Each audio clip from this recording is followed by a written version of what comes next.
Terima kasih. Terima kasih. Saya tolong hitung ya, yang punya jam 10 menit paling lama. Karena Pak Yudi itu adalah kepalanya, salah satu kepala lembaga Jokowi. Saya menterinya Prabowo. Harusnya tadi saya duluan yang pidato. Tapi dia mengambil alih karena Pak Jokowi ambil, tapi Pak Prabowo memberi. Kita harus kritik intelektual, oke? Karena saya sudah 91 negara saya datang, Indonesia termasuk negara yang belum maju. Karena para pemimpinnya juga belum maju. Intelektual juga belum maju. Arogan. Saya 8 menit lagi. Yang pertama, saya sampaikan terima kasih kepada Prof. Jimli dan yang saya muliakan, para dewan juri dan para nomine.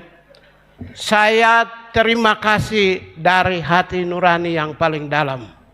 Karena mereka yang dapat penghargaan ini orang-orang yang tidak pernah muncul di permukaan. Saya ingat 13 tahun yang lalu, Prof. Jimli nanya, waktu beliau ketua tim seleksi, ketua komisioner Komnas HAM. Natalius Pigai, kau ini siapa? Ini 33 NGO nasional semua tolak, termasuk yang tadi itu menolak saya. Terus dari surat dari Mabes TNI, dari Pangdam Papua juga menolak kamu, aktivis semuanya tolak kau. Kau itu siapa?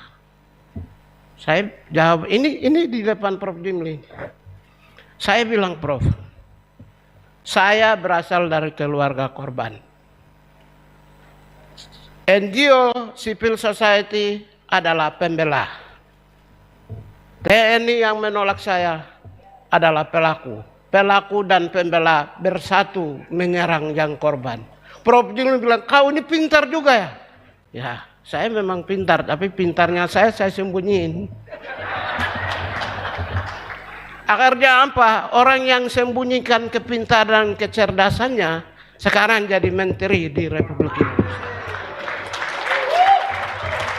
Ya, kedua saya dilaporkan oleh NGO ke Dewan HAM PBB, saya diselidiki. Yang oleh Ketua Dewan HAM PBB itu dulu saya diperiksa 10 tahun lalu. Dia bilang apa? Kau yang benar. Kau yang benar. Sekarang dia Ketua Dewan HAM PBB, hari ini saya Menteri HAM di bawah dia. Jadi inti daripada penghargaan ini adalah Prof. Jimli itu mengangkat emas-emas yang tersembunyi. Berlian-berlian yang tidak terlihat. Iya. Saya tanpa Prof. Jimli tidak mungkin berdiri di sini.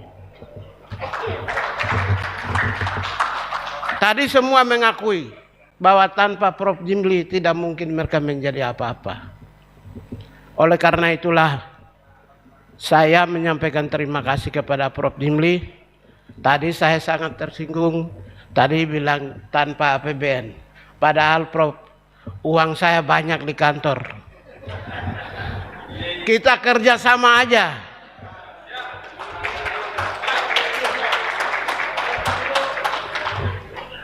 Ya.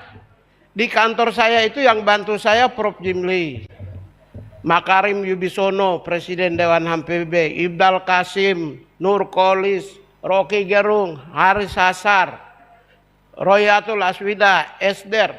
Semua itu yang membantu saya di kantor Kementerian HAM. Seluruh punggawa HAM Republik. Karena itulah saya mewakili teman-teman punggawa HAM termasuk Jimli, menyampaikan terima kasih kepada mereka yang memperjuangkan keadilan di sudut-sudut dan di ujung-ujung Republik.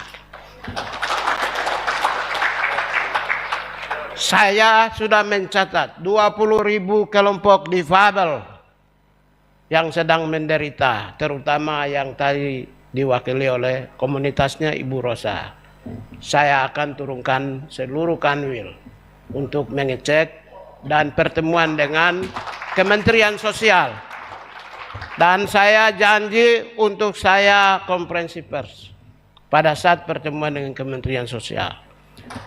Yang kedua, tadi ada 900 orang ditahan di polisi. Hari kedua, ketiga setelah peristiwa saya ketemu Kapolri dan seluruh jajarannya. Saya menyampaikan langsung kepada Kapolri memisahkan perusuh dan demonstran.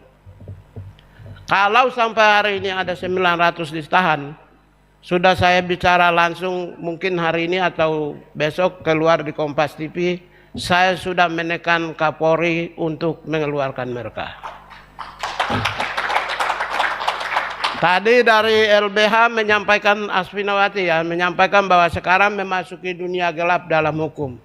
Hari ini Prabowo dan Menteri HAM ikut melakukan reformasi kepolisian.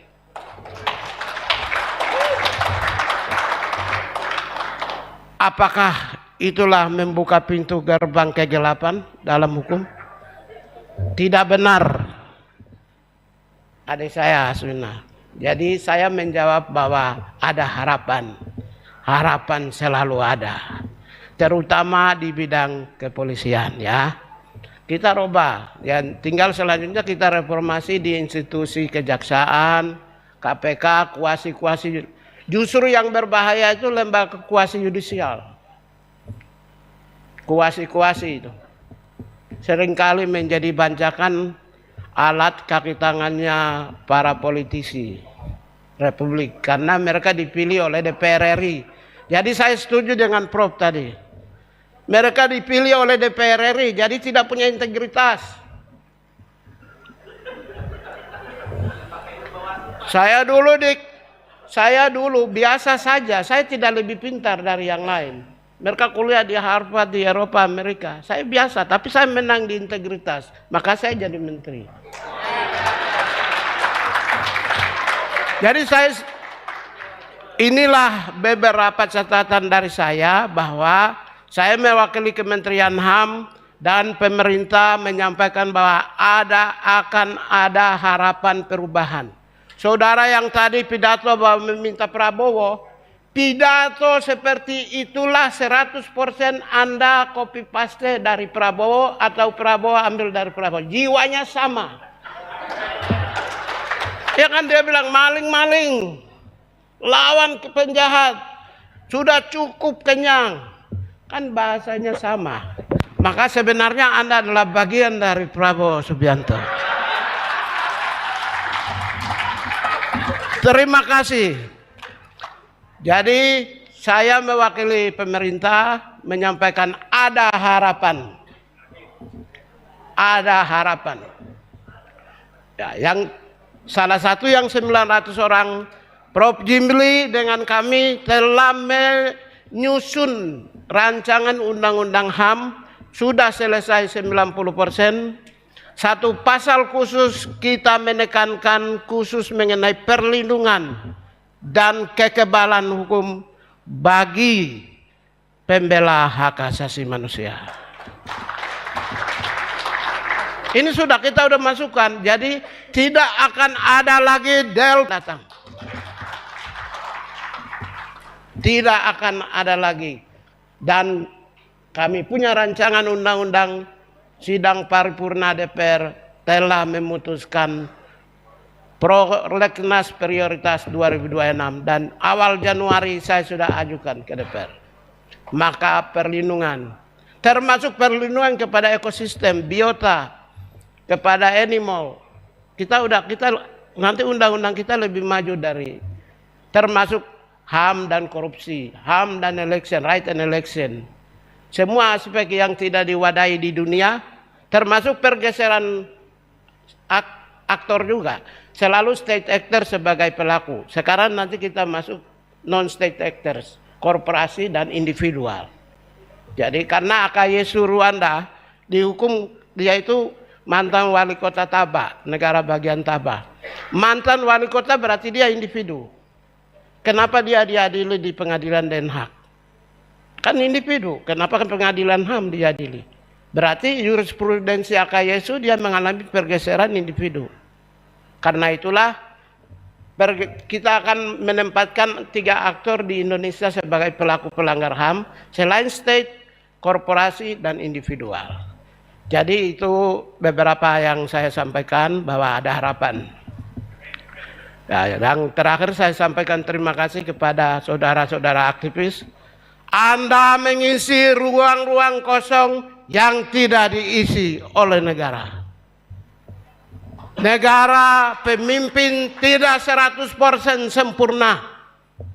Saya dari tenaga tukang parkir, honorer, CPNS, PNS, eselon 4 sampai naik sampai menteri. Saya adalah aktivis. Saya oposisi, saya komplit dalam pemerintahan. Saya merasa belum sempurna untuk mewadahi rasa keadilan bagi semua. Karena itulah kekurangan-kekurangan kami, silakan kalian mengisi. Dan tidak boleh ada proses hukum terhadap mereka yang mengisi ruang-ruang kosong yang tidak diisi oleh negara. Oleh karena itu bidang tugas saya adalah menghadirkan satu pasal yang melindungi para kaum pembela keadilan, para kaum yang menyuarakan bagi mereka yang tidak bersuara di Republik Indonesia. Sekian, terima kasih. Assalamualaikum warahmatullahi wabarakatuh.